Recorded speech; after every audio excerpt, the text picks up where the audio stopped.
From the Evening Standard in London, I'm David Marsland, and this is The Leader.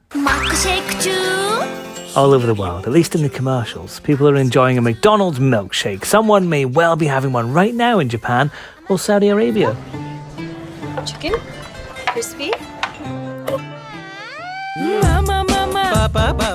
They also do a really nice large strawberry shake in India for about £1.50.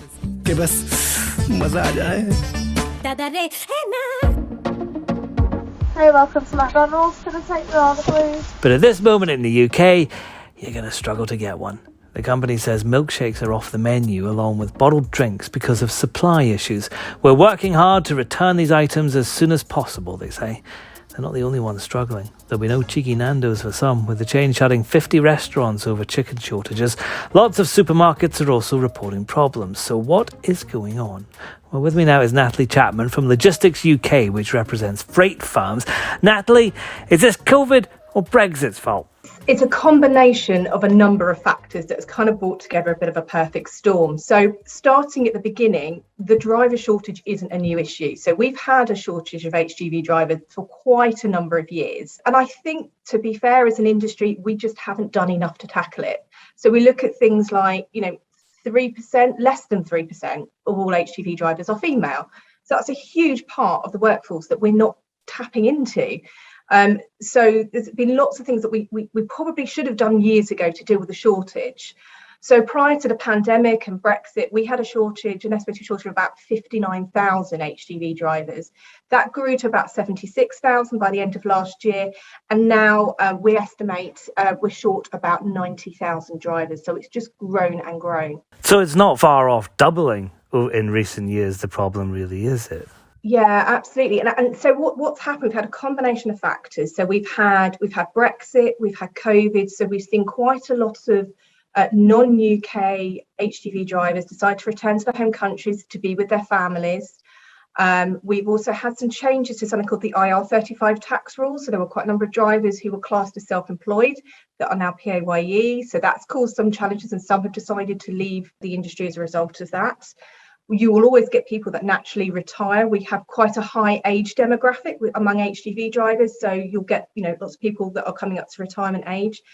And then the struggle that we've had because of COVID, DVSA, who conduct the driving tests, stopped all driving tests, car driving tests, but HGV tests as well.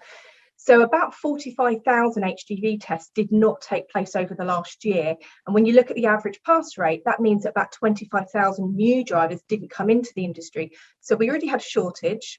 At one end, we're losing drivers, and at the other end, we're not getting new drivers in. So what was a shortage has now become a crisis. Could this be solved with, just simply with pay rises? Could you make it more attractive for people to work as a driver through something like that? Well, we're seeing examples of, pay rises and golden hellos. We've had the examples of Tesco's offering £1,000 for new drivers. Manpower say that the wages across the board have gone up about 20%. And that's certainly what we're hearing from members. But in the short term, unless we get more drivers in, actually, all we're doing is moving existing drivers around existing companies. We're not actually in itself getting new drivers in.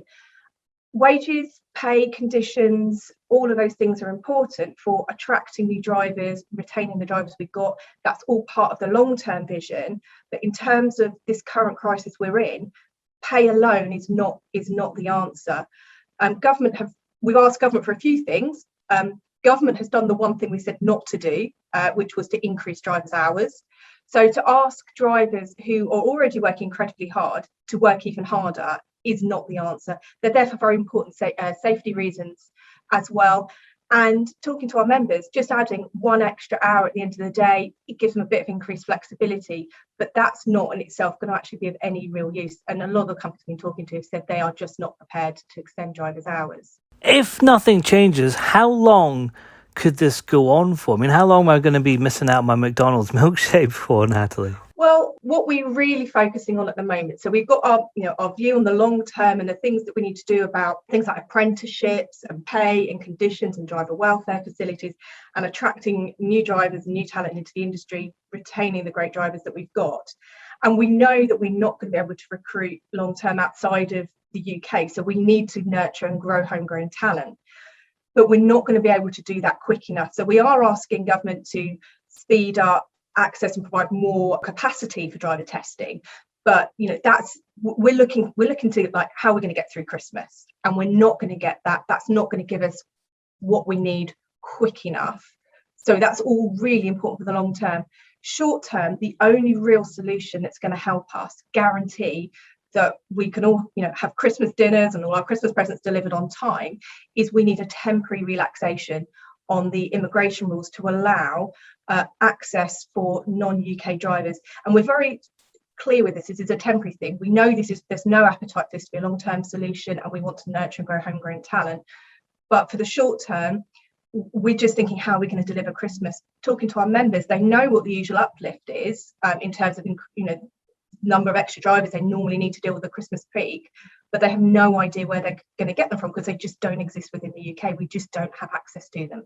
So although right now supermarkets like Tesco are admitting they have some struggles, they've still got enough food coming in, are you concerned that Christmas itself could be at risk then? There could be genuine supply problems around that time? Well, Christmas is a known. We know every year that's our peak, and it starts kind of in October time, and then we have Black Friday, which has really grown in popularity in the UK as we lead up to Christmas. It's a known. We know Christmas is coming every year. We know that there's a big uplift in demand. And what we also know is we don't have the drivers here to fulfill that demand. So for us, we are really concerned at Logistics UK about how our members are going to be able to deliver Christmas. And so that's why we really need the government to do a rethink on the so far it's been a bit of a brick wall that we've hit in terms of our asks on the immigration, the temporary visa relaxation. We understand the challenge. This is a post-Brexit government that doesn't want to be seen to be going soft on immigration.